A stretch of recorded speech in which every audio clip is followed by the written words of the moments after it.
You're watching KYSTAR, and these are famous footballers regretting their transfer. Neymar, Paris Saint-Germain. Now, while I'm sure Neymar does not regret moving to PSG in 2017 in terms of the money he earned, surely even he can't deny that the move to Paris hasn't quite worked out for him in footballing terms. On a number of occasions he has been booed by his own supporters, with the PSG fans getting annoyed at his perceived lack of effort and care about the club.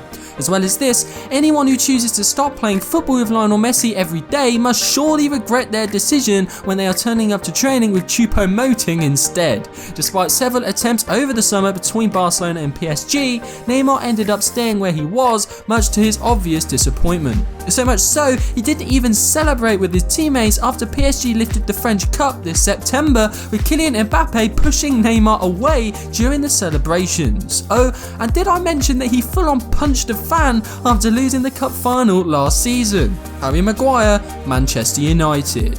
Moving to one of the biggest football clubs of all time must seem like an unmissable opportunity for any player, right? Well, if you look at Harry Maguire, probably not in his case. It took over €90 million for Manchester United to sign the centre-back from Leicester City in the summer of 2019, and it looked like Maguire, after rising up the leagues, had finally got his big break. However, fast forward 5 months, and while United have been floating around mid-table, Leicester City under manager Brendan Rodgers find themselves comfortably in the top 4, even arguably being involved in the title race. During this summer, you'd have been excused as a Leicester fan if you felt as if Maguire's sale was a negative for your club. However, not only has your league position and club form improved since Maguire left, but you've also got €90 million in the bank to improve your squad, potentially with Champions League football available to attract those top players. I imagine Harry Maguire might be giving Brendan Rodgers a call or two in the near future in an attempt for him to move back to Leicester and to pretend that his transfer to United in the summer never actually happened in the first place. Philippe Coutinho, FC Barcelona. I can make this entry short and sweet by explaining the obvious here. Coutinho left Liverpool to join Barcelona in 2018 to win the Champions League. Fast forward to 2019, and the last 2 winners of the Champions League since Coutinho's move have been Real Madrid and Liverpool. Ladies and gentlemen, a round of applause for Philippe Coutinho. What a masterstroke from the Brazilian. Not only that, but Barcelona, despite paying well over €100 million to sign him, don't actually want Coutinho at the club anymore, shipping him to Bayern Munich on loan, and Liverpool don't even want him back either. I think Coutinho defines the title of this video, as if he doesn't regret his transfer, who does? To rub even more salt in the wound, Coutinho was on the pitch for Barcelona at Anfield last season when Liverpool completed the greatest Champions League comeback of all time in the semi-finals, coming back from 3 goals down in the first leg to make it 4-3 in the return match, all while Messi and Phillipe stood there in shock. Surely a move he wishes never happened, but unfortunately for him, it did. Alexis Sanchez, Manchester United. Okay, sorry United fans, I've had to include 2 of your players in this list. Well, Sanchez has been loaned out to Inter Milan this season, but he is still technically a Man United player, and it was his move to your club that makes this list anyway, so let's move on with it. Okay, Sanchez moved to United in January 2018 and all of a sudden became dog shit. However, this isn't the main reason I put him on this video. The biggest reason why Sanchez will be regretting his transfer to Man United is because he picked the wrong Manchester club to join. That's right, boys and girls, Alexis had a choice between joining Guardiola's Manchester City or Jose Mourinho's Manchester United, and it looks pretty obvious that he made the wrong choice. Would Sanchez have flopped at City the same way as he did at United? We will never know. However, it surely would have been less likely if it had moved to the Etihad. Not many players Guardiola has signed for City have flopped, whereas the same could definitely not be said for the many arrivals at Old Trafford over the last 5 to 6 years. However, much like when Neymar's moved to PSG, at least Alexis picked up a massive wage every single week while he was at least pretending to be a top level footballer.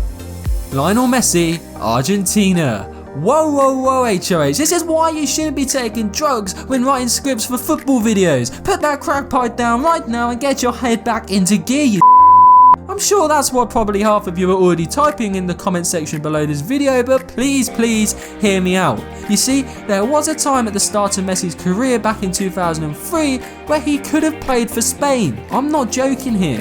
In 2003, ahead of the Under-17 FIFA World Cup, Spanish FA contacted Messi's family inquiring whether he could play for Spain in that tournament. However, Messi and his father said no, wanting the future legend to play for his native Argentina. However, let's have a look at how that decision has worked out for Lionel. Well, while Messi has won nothing at international level for Argentina, Spain have managed to win 2 European Championships and the FIFA World Cup, while arguably being regarded as the greatest football team in history. Some may counter that point by suggesting how Messi loves playing for his country and that he would never regret his decision because he always would have played for Argentina in the first place. But I mean, come on. Did you see Messi during that 2018 World Cup when he lined up for the national anthem? He looked like he'd rather jump off a cliff than play with his inferior teammates. And on top of this, he knew he could have won that World Cup, which he most probably will never win in his otherwise incredible career. The many seasons where he has returned to Barcelona to meet teammates like Xavi, Iniesta, Puyol, Valdez and David Villa celebrating their international wins with Spain while he has won nothing, and also this still means that the debate of the best footballer ever continues when Messi could have arguably ended that had he have won the World Cup final in 2014.